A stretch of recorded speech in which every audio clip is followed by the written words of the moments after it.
Hey guys, what's going on, and welcome back to another episode of What Shall We Do Next. I'm Mike, your host, and I hope you guys are having the best day ever. Before I get started, guys, please subscribe if you are new here with the notification bell on. We're on the road to 157,000 subscribers, guys. We finally hit 156, so thank you all so much for that. But what's going on, you guys, and welcome back to another spooky video, and today we're going to be doing another scary story. Now, this scary story is called Satanic Spells. Minus the hiccup. So, the story of Satanic Spells is a creepy story from the Czech Republic. It's about two girls who find an old book that deals with Satanism and black magic. When they try to cast one of the spells, things go horribly wrong. Oh man, why do things always have to go horribly wrong? Why can't something pleasant happen for once? Like they perform the spell and then a unicorn pops out of nowhere and starts pooping cookies. But enough of the jibber jabber, let's jump right over to the story.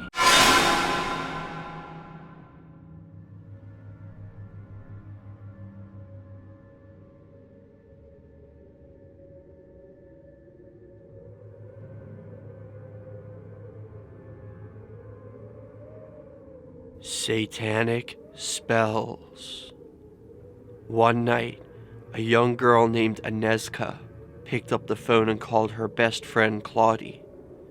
"My parents are going out tonight," said Agnieszka. "Can you come around 10 o'clock? "That's great," replied Claudie. "I'll bring the book with me. Bye." Agnieszka put the phone down and went to her bedroom to prepare for the evening. The two girls were planning something very dangerous. Both of them had always been interested in black magic and the occult. Only a few days before, Claudie had found something very interesting at the local rubbish dump. It was a large, heavy book bound in leather and filled with countless pages of archaic writing. It was not just any book. This book contained instructions on Satanism, devil worship, arcane occult rituals, and how to cast black magic spells. For Agnieszka and Claudie, the idea of being able to cast spells was very attractive. They had been dying to try it for some time. When Claudie found the satanic book, the two girls decided to follow the instructions and attempt to summon the devil to do their bidding. Shortly after Agnieszka's parents went out that night, Claudie arrived. It was a few minutes after 10, and the girls climbed the stairs and went to Agnieszka's room. They were shaking with anticipation. Following the instructions in the book, they closed the windows and pulled the shades so that the room was in complete darkness. In the middle of her bedroom, Agnieszka had set up a little wooden table. Around it, she placed lighted black candles. Claudie laid the open book on the table. The girls sat across from each other and joined hands. Staring into the book, they began to read in unison. "In the name of Satan, ruler of the earth, the king of the world, who commands the forces of darkness, we beg you to put your infernal power in our hands.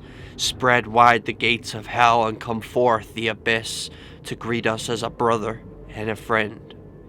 A light breeze blew through the room, and the girls exchanged worried looks as they continued. "Grant us the power that we seek. Grant us the pleasures that we seek. Indulge our every whim and make our dreams come true. We invoke your name and demand that you show yourself. We renounce God and worship only you, O Prince of Darkness. You who reward evil and punish goodness, hear our plea." The gust of wind grew stronger and shook the room. Even though the windows were all closed, Claudie was trembling. She tried to let go of her friend's hand, but Agnieszka held her tight and continued chanting. "By all the demons of hell, we demand that all of the things we mentioned shall come to pass. We speak your name." A cold wind began turning the pages of the book. Claudie broke away from Agnieszka's grasp. Then, as if on cue, the wind ceased and the book abruptly snapped shut. Both girls screamed in fright. "This is too much, Agnieszka," cried Claudie. "I'm going home. I'm afraid. I don't like this." "I'm scared too, Claudie," Anezka replied. "But isn't this what we wanted? What we planned? After all, it was working. If you didn't pull your hand, we might have made contact." "I don't want to do this anymore," Claudie whined. "It was fun in theory, but I never believed any of it was real. I've got a bad feeling about this. I'm going home. It's over. Bye, Anezka. See you tomorrow." "Well, what about the book?" Anezka demanded. "You can keep it," replied Claudie. "I don't want it anymore." Claudie grabbed her coat and made her way downstairs to the front door. Anezka followed her, begging her to stay, but she refused. She did not have far to go, just down the street, past the pond, and she would be home. Anezka said goodbye and shut the front door. Then she went slowly back to her room, turned on the light, and blew out all of the candles. She opened the curtains and placed the satanic book beside her bed. She lay down and looked at the clock. It was 11. She closed her eyes and fell asleep. Claudie was hurrying towards her home. As she passed the pond, she felt something behind her and spun around. There was nobody there, but she felt as if she was being watched from afar. Scared, she screamed with horror. That night, Anezka had a very disturbing dream. She saw Claudie lying in a ditch near the pond. Her head was resting at an odd angle, and there were bruises around her neck. Anezka woke up in a panic and screamed out for her father. He rushed into her room and tried to comfort her. "Relax, girl," he said in a soothing voice. "It was just a bad dream. Go back to sleep. In the morning you will have forgotten all about it." "Please, Dad," she cried. "Can I sleep with you and Mom tonight? I don't want to be here alone. Please." "Well, okay. Come on then," her father replied, as he took the frightened Anezka in his arms and hugged her tightly. She looked at the clock. It was almost 2 a.m. Just then, the phone rang. Anezka picked it up and heard a faint voice on the other end. It was Claudie. "Beware, Anezka. Be very careful, or what happened to me will happen to you as well." That was the only thing she heard before the line went dead. "Claudie?" she screamed desperately. "Claudie!" "Calm down, Anezka," said her father. "What happened?" "I don't know, Dad," she replied. "I don't know, but I'm afraid. I'm afraid for my life." Anezka was overcome by fear and desperation and began to cry. "Don't worry," her father said as he rubbed her shoulders. "Go to sleep, and tomorrow you'll see everything will be okay." He took Anezka to his bedroom, and she lay down on the bed between her father and mother. Soon, she fell into a peaceful sleep. In the morning, her father was awoken by the terrified screams of his wife.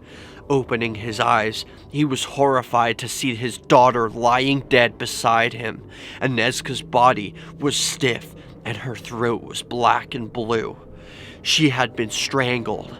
He began to scream and cry. Hours later, Claudie's lifeless body was discovered in a ditch near the pond. She had also been strangled. Police estimated her time of death as being around 11:15 p.m. the night before.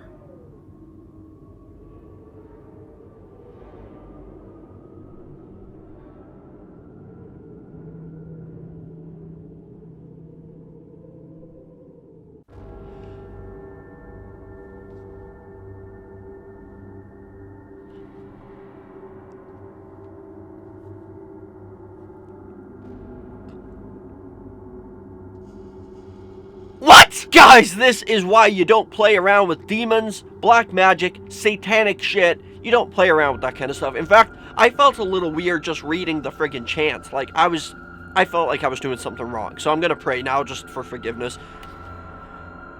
Our Father who art in heaven, hallowed be thy name. Thy kingdom come, thy will be done on earth as it is in heaven. Give us this day our daily bread, and forgive us of our trespasses, as we forgive those who trespass against us. But lead us not into temptation, and deliver us from evil. For thine is the kingdom, the power, and the glory forever and ever. Amen. God forgive me for reading this story. I mean, that was some pretty scary stuff, guys. And this is why you don't play around with that kind of stuff, because you just don't know. Like, the problem with humans is it's our natural instinct to be curious. And when we get curious about something, it's very hard to fight off the temptation to actually do it. But take my advice, guys. Don't play around with demonic, fucking satanic shit, guys. Don't do it. It's not worth it. But anyway, guys, if you enjoyed this video, make sure you slap a big, fat, juicy like on this video for me, guys. Likes really help out my videos, so please do that before you head out of here. And let me know in the comment section for question of the day is, what do you think happened in the story? Do you think they summoned a demon? Do you think they summoned the devil? Let me know what you think. That is question of the day. And also, guys, let me know in the comment section that you're a proud member of the What Shall We Do Nexican army. And remember the most important thing, chase your dreams, keep on fighting, and I'll see you back here in the next video. Peace out, guys. Thank you guys so much for watching this video. If you guys enjoy my videos and you would like to support me and my channel more and also be featured in my videos, go check out my Patreon. Link is in the description. I would really appreciate any help you guys have to offer. As you can see, we have different tiers, different rewards, so go over there, check it out, and I would really appreciate that. Every little helps. Thank you so much. And also, guys, don't forget to subscribe with the notification bell on, and also follow me on all my social media. I have Facebook, Twitter, Instagram, and even Snapchat. So go follow me on all of those, and remember the most important thing, I love you guys, and chase your dreams.